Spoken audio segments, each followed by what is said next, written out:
Greetings to our audience on My Private Network, the window to the world of private market investments.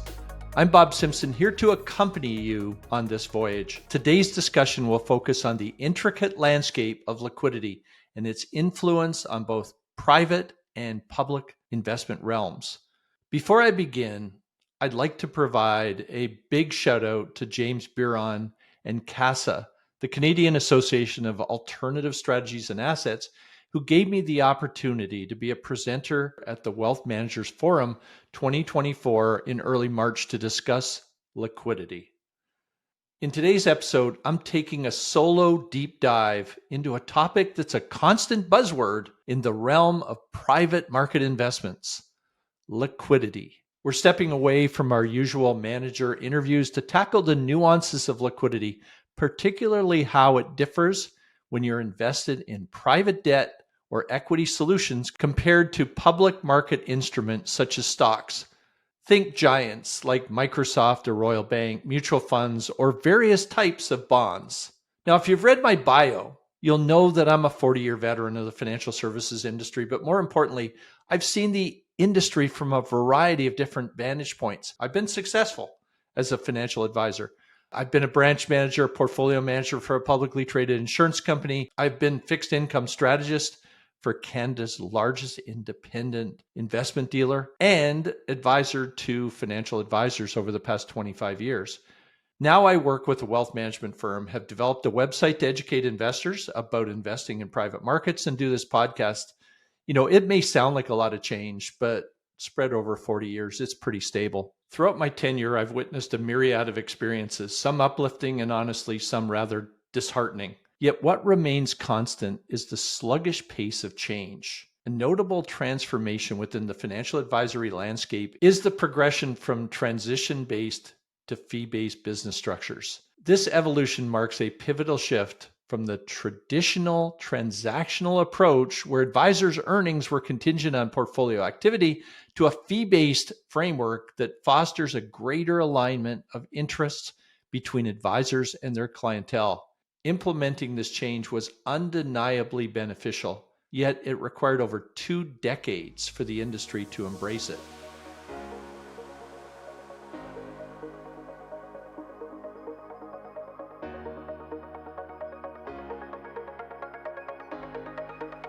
In today's episode, we're delving into a trend that's still in its infancy for many advisors and clients: the integration of private mandates within investment portfolios.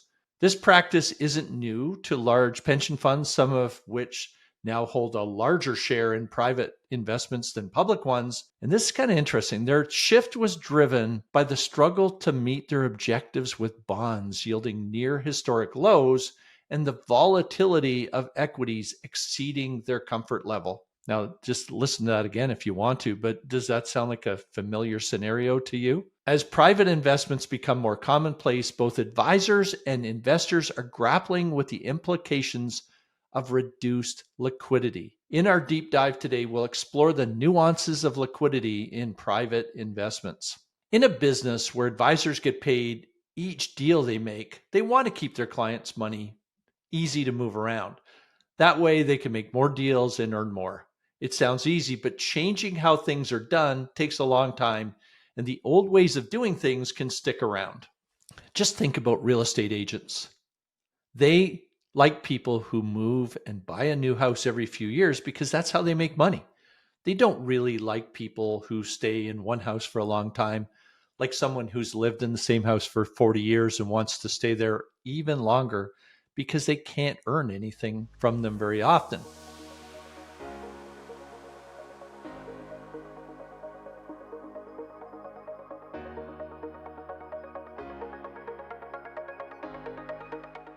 In a world where you pay for advice, the person giving you advice should always do what's best for you. Imagine if you had bought Microsoft stock and just kept it for 15 years.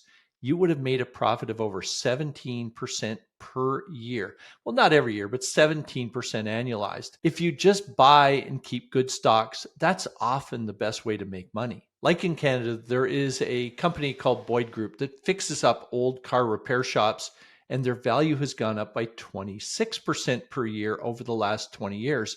Over that same time frame, Royal Bank has gone up 11.5% per year annualized. Sure, if you didn't buy Microsoft in 2022, you would have avoided losing 28% of its value that year. And if you didn't buy or hold Boyd, you wouldn't have seen a 9% drop. But who's to say that we can be so precise with our investments? If you had sold Microsoft because you thought that it cost too much, but then it went up 20%, honestly, would you be able to admit that you were wrong and buy it back? Really good stocks often go up when people are worried, and it might seem like a good idea to sell when things look bad. But like today, when I'm making this recording, the sun is shining, good times come around just around the corner. Why do people who give investment advice often say to keep your money where you can easily use it?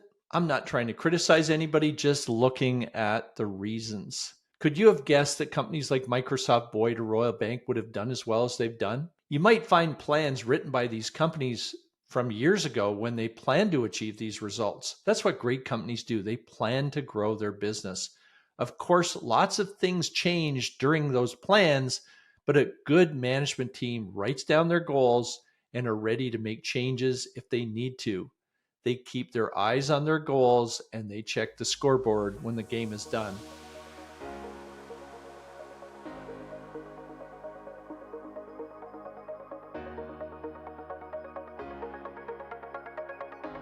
So let's talk about investing in businesses that aren't on the stock market. The people who are really good at managing these investments have a game plan and a way of doing things. They've usually been handling money for years. They probably learned the ropes by staying up late when they were newbies, digging through piles of paperwork to impress their bosses. Eventually, they became the bosses themselves, got fed up with the red tape, and decided to set up their own investment companies. They work to give investors what they want or what they think they want while still sticking to their investment strategies. They aim to keep the money flowing freely and make sure that it doesn't get stuck or trapped in a particular investment. They invest the way investors tell their clients to invest, like planning to keep the money in an investment for 5 to 10 years. But it's tricky because investors might want their money back at any time.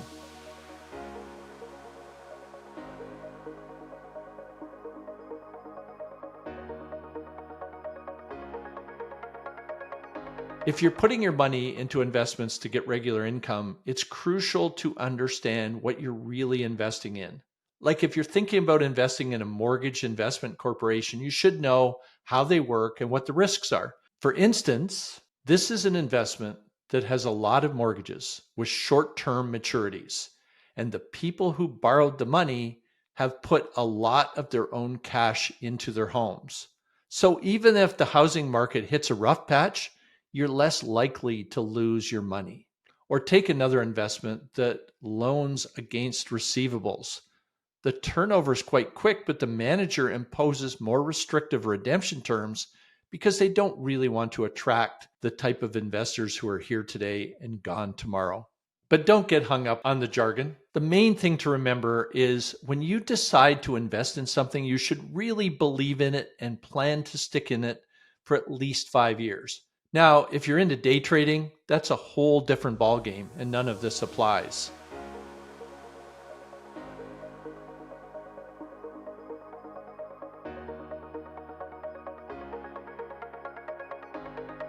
This leads nicely into a chat about financial planning. When you plan your finances, you figure out what you want your money to do for you in the future. That's like setting up targets for your cash, when you'll need it, how much you're going to need. So you want to quit working in 15 years with $4 million to live comfortably in retirement, but you also have cash needs that might come up sooner, like paying your kids' university, getting a new car, maybe a vacation home, or taking a fancy trip. In other words, you need to organize your money into different buckets based on when you'll need to use it. We call these long-term, mid-term, and short-term buckets. Investing wisely means picking great assets for each bucket that you can cash in when you need the money. For the long-term bucket, tying up your money in something like a townhouse project in Hamilton for 10 years, a 5-year condo build in Toronto, or buying farmland in southwestern Ontario might make sense. For your midterm goals, you could invest in a fund that builds houses in Texas where lots of people are moving, or team up with a company that lends money privately. And for your short-term bucket, you might consider the Mortgage Investment Corporation that I referred to earlier, where you can get your money in just 2 days with better interest rates than you'd get in super safe investments like GICs.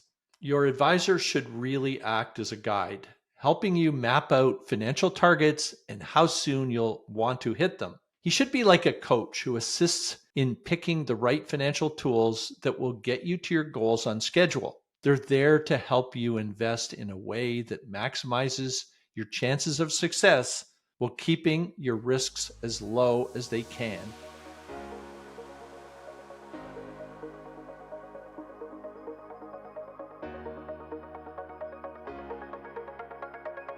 All right, I'm going to speak my mind here. You know that moment when you start working with a financial advisor and she asks you how much risk you're comfortable with. She might even have you fill out a questionnaire to help figure it out, but honestly, you really have no idea until you've actually gone through it. Sure, there are some tests that, like the ones that we use to gauge psychological reaction to risk, but it's not until the market takes a deep dive that you really understand how risk feels.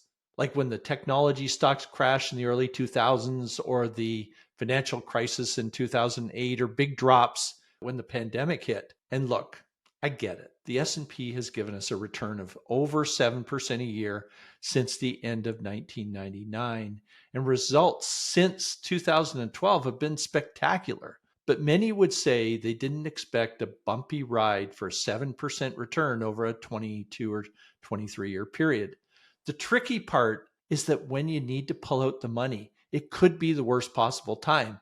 Like, let's say you needed money in February of 2009 or March of 2020.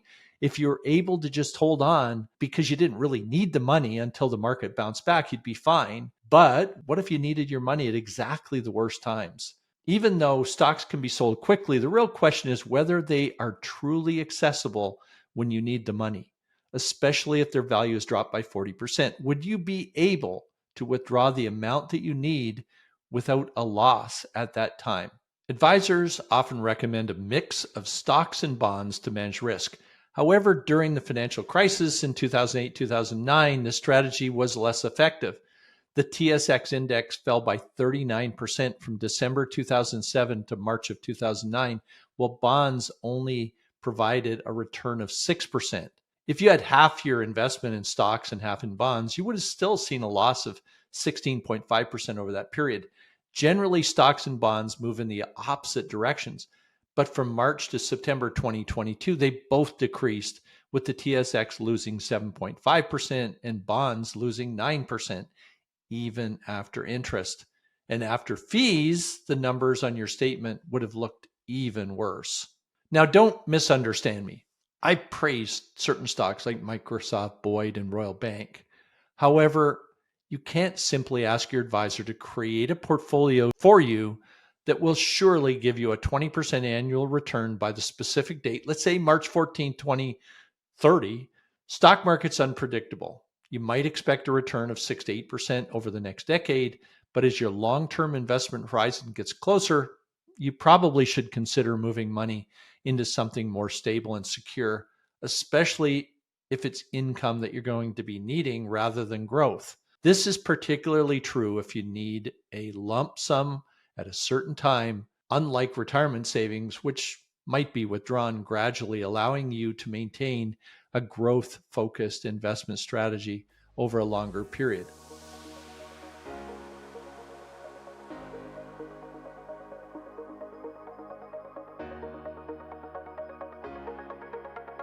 Private market investments are not as liquid as public equities, largely due to the nature and structure of these investments. Liquidity terms are aligned with the underlying business strategy and the collective benefit for investors. For instance, real estate improvements in multifamily properties requires a multi-year horizon for renovations, which can extend if the market softens. Music royalties, student housing investments offer periodic redemptions but discourage early withdrawal with fees. Private lending strategies that match investor lockup periods with loan durations ensure stability, but may introduce gates to manage significant redemptions. Conversely, a mortgage manager with short-term loans can afford more liquidity. Generally, private market managers expect investors to commit to the investment terms suitable for the strategy. It may be a 4 to 5 year lockup for property investments or no liquidity with high return targets for development projects. They seek investors whose time horizons align with their investment process to avoid disruption in the management and protect long-term investor interest.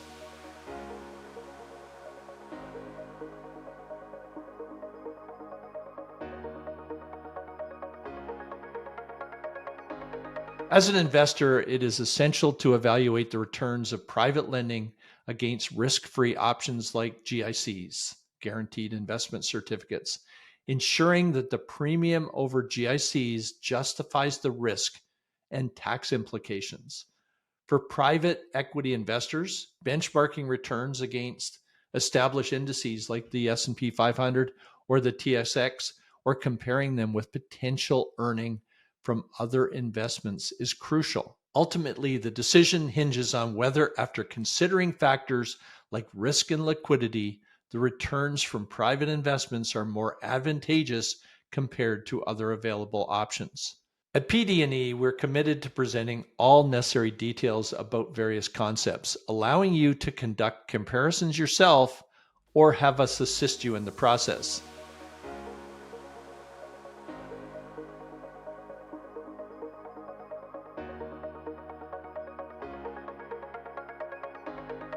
So lastly, I'd like to highlight the costs associated with short-term investment strategies. A compelling report entitled The Influence of Investor Behavior, published by RBC Investment Management and quoting research from Delbar in May of 2018, offers valuable insights. Despite the advised holding periods, the report found that over a 20-year span, mutual fund investors held equity and fixed income funds for an average of only 3.6 and 3 years respectively, while balanced fund investors stayed aboard for about 4.6 years.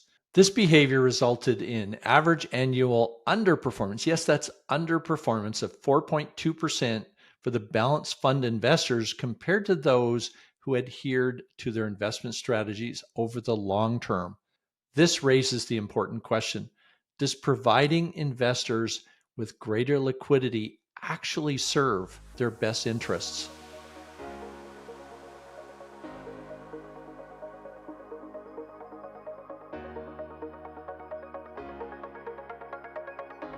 As we wrap up today's episode, remember the path to financial wisdom is not always straight.